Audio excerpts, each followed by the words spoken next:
Shalom, shalom. Welcome to this video on Parashat Naso. It means to take up or to lift up.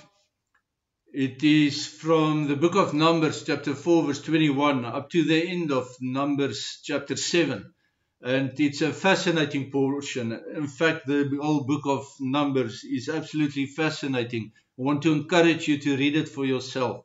It's so rich that we cannot talk about everything in this book, but it's the 35th out of 50 Torah portions in the year, 54 portions in the year, correction.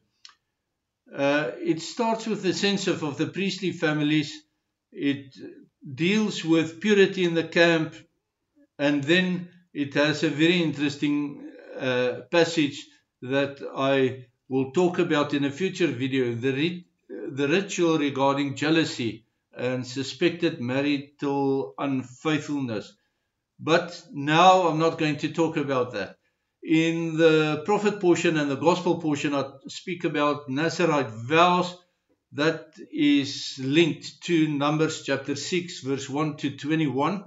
But also I'm not going to talk about that.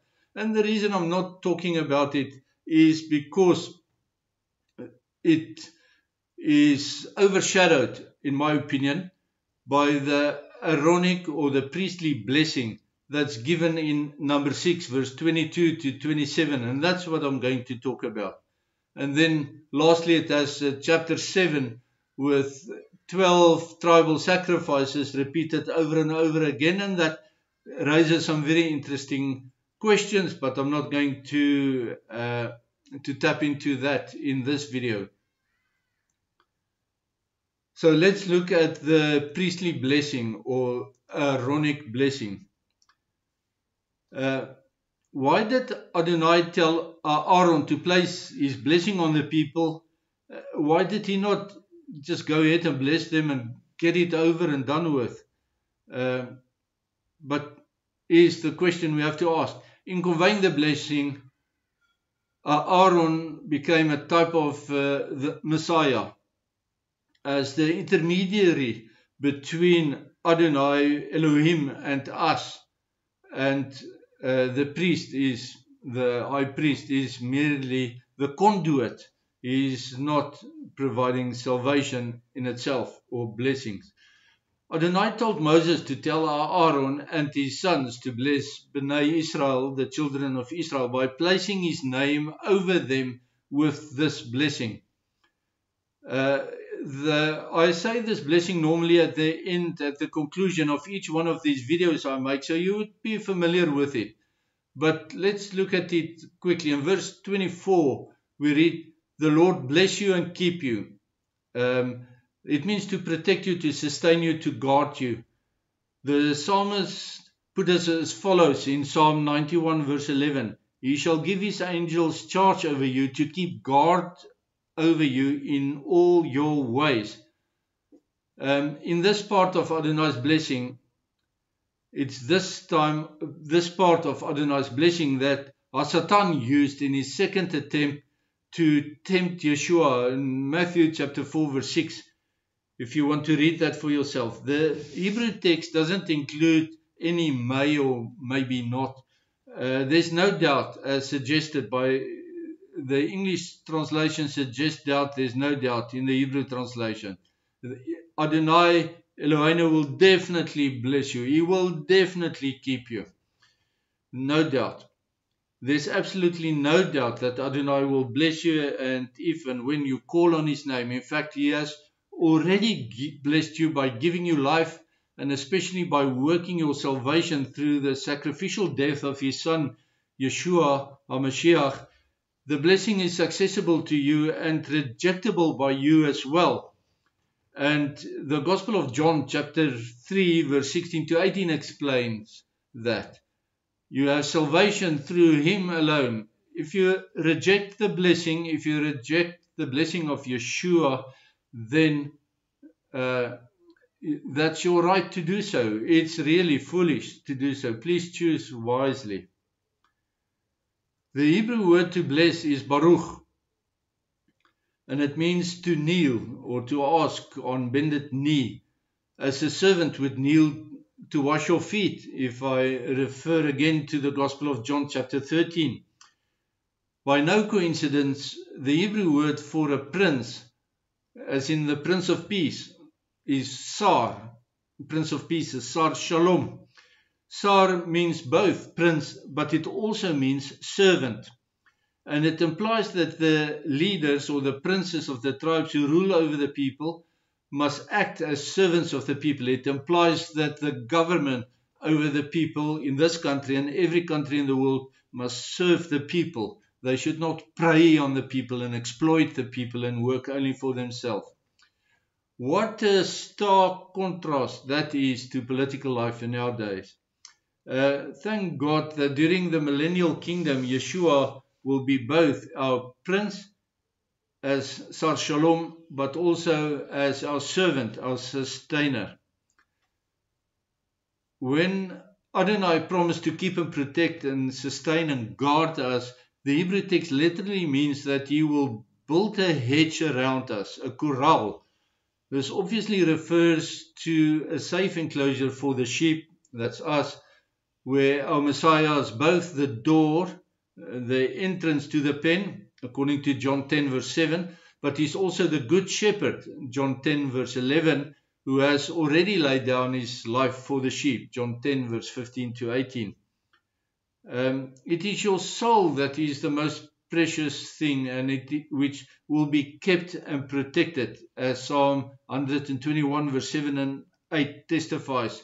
Not so much necessarily your body or your earthly life, but your soul. Yeshua taught us not to fear death in this life, as the death of our physical bodies, but to fear him, as is recorded in Matthew 10 verse 28, fear him who can destroy both the body and the soul. As the ultimate judge, he, Yeshua, has full authority over life and death. After the death of our physical bodies, we will be more alive than what we have ever been before. And even the secular world acknowledge that after death, your data, your information is not lost, but your energy returns to the universe. That's the first law of thermodynamics if you study engineering. So your energy, your soul continues eternally. Transhumanism and posthumanism stands on this principle as well. The enemy copies, but he cannot invent. Okay, let's look at the second part of the priestly blessing. That's from verse 25. Adonai makes his face to shine upon you, and he will be gracious to you.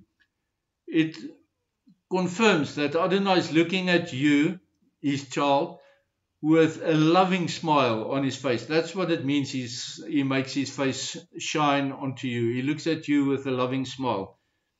This reiterates his goodwill towards you. His face is turned to you, not away from you. He pays attention to you.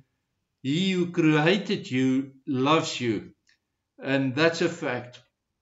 The second stanza of the Aaronic blessing confirms that it is so. Your Creator loves you, and it reminds you that he loves you indeed. He loves you so much that he sent his son, Yeshua Mashiach, to die for your transgressions as an ultimate sacrifice, so that you can be in right standing if you accept that this sacrifice was made for you. Take note that when you keep on shunning God to the Netherlands of your life, a time will come when he will indeed turn his face away from you. Then curses will come, not curses so much, but the absence of blessing, the absence of protection that opens you up to curses from demonic attack. Such curses then will be of your own making, so you can't blame Adonai for curses when you reject him, because he removes his protection. This comes about when you insistently turn away from him. It is your fault, not his fault. His enduring love will be there in the moment that you repent and return to Him, and then He will return to you as well. In the Hebrew word, there's vechunekah, Strong's word number 2603. It means to bend, to stoop in kindness as an inferior, or to favor, to bestow, to implore. It means that Adonai really cares for you. He will bend towards you. He is and was and will always be gracious to you. In fact, He's shown His grace to you when His Son Yeshua died on the cross to save you from being eternally separated from Him. He did it for you, for nobody else. So please accept His grace and live. And the next part in verse 26 reads, Adonai will turn His face towards you and He will grant you shalom. It continues in the same vein with emphasis. He provides for all your needs, physical, spiritual, emotional, financial, and health-wise. He looks at you with love. He makes you complete. He gives you peace. This is the meaning of shalom, completeness and peace. And He will make you complete so that you can be at rest and enjoy the peace, the warm glow of actualization, to use a Maslow term, when all your needs are satisfied. Now that you and I, are twice assured that God is looking at us with a loving gaze, the shalom that He gives requires some work. He knows that nothing good ever comes from being idle. He makes us feel unfulfilled when we did not engage in productive activity, so that He leads us along the personal growth and development path that will at times stretch us and challenge us. Without this, we can never reach a point where we are satisfied. To refer to Maslow again, we have to work at getting our basic needs satisfied before we have any hope of satisfying our higher needs. It is only after some hard slog that we can look back at our achievement with pride and with a sense of achievement. This is Adonai's personal development plan for you and for me. He allows us to be stretched to the point where we think we will break, but He also picks us up when we fall, and He provides new encouragement for us when our strength runs low. It is said that nothing worthwhile comes without hard work, and it's a blessing to toil on the narrow path with your loving God watching over you until the day that He brings you into the place that He's already prepared for you. There you will enjoy everlasting shalom. And I dare say that will not be idle as well. In eternity, I'm sure there will be lots of wonderful adventures to have. If you study God's meetings recorded in the Bible, in the book of Job, chapter 1 and chapter 2, and in the prophet Micah's vision about Adonai's courtroom, and in Elijah's calling in Elijah chapter 6, you'll see that he has meetings. He's asking for volunteers. Who shall go for us? Who can we send? And volunteers step forward, and then he evaluates their plans. And if it's a good plan, he sends them off to achieve the task that he's laid upon them, the purpose or the task that he wants fulfilled. And you'll see from there that Adonai's management style is participative and democratic, and he's not autocratic, he's not prescriptive. And so when we are in eternity, we're not going to float around on a purple cloud being idle for all eternity. No, there will be wonderful adventures and tasks that will challenge us to do for Him. Something to look forward to.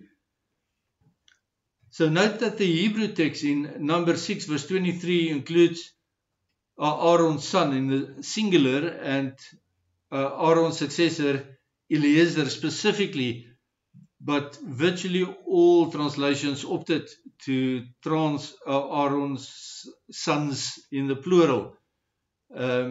Eliezer, incidentally, is the same name in Hebrew as Lazarus, which we know Lazarus is the Greek version of the Hebrew name Eliezer. It means Elohim has helped or helped me, or alternatively you can say I'm helped by Elohim. That's the meaning of the name. It's a prophecy that testifies to Yeshua's raising up of Lazarus from his death, but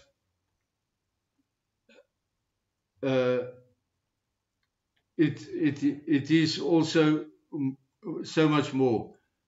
In the 3 verses that constitute the blessing, each verse starts with Adonai. His name is repeated 3 times. And I say Adonai, the blessing should be said in the name of Adonai, his holy name, Yod Heh Vav Heh. It brings emphasis that he is indeed the source and the only source of blessing, but it also hints at the Trinitarian nature that we know him by. The Trinity is a human attempt to try and understand him. I'm not going to dwell on that too much for now. The priestly blessing concludes in number 6, verse 27, with Adonai confirming that the blessing will place his name on the so blessed people, on Israel specifically. He will, and then you have to ask, what about our Gentiles? Gentiles who believe in the Jewish Messiah, we are grafted in onto the family tree of Abram, as Paul puts it in Romans chapter 11, or we are adopted into the family of Abram. And it's a Torah principle that adopted children have the same right as natural children. It's a principle that applies into modern law as well, all the way from the Torah to modern law. So when the blessing is pronounced over Israel, if you are a believer, if you are a follower of the Jewish Messiah, it can be placed on you as well. Adonai's name is placed on you. You become part of his chosen people. And he will then stamp his ownership upon those people. He will mark them. He put a taf on them. A taf, the Paleo letter, was shaped like a cross. You will be marked as his belonging, and that will protect you from demonic attack.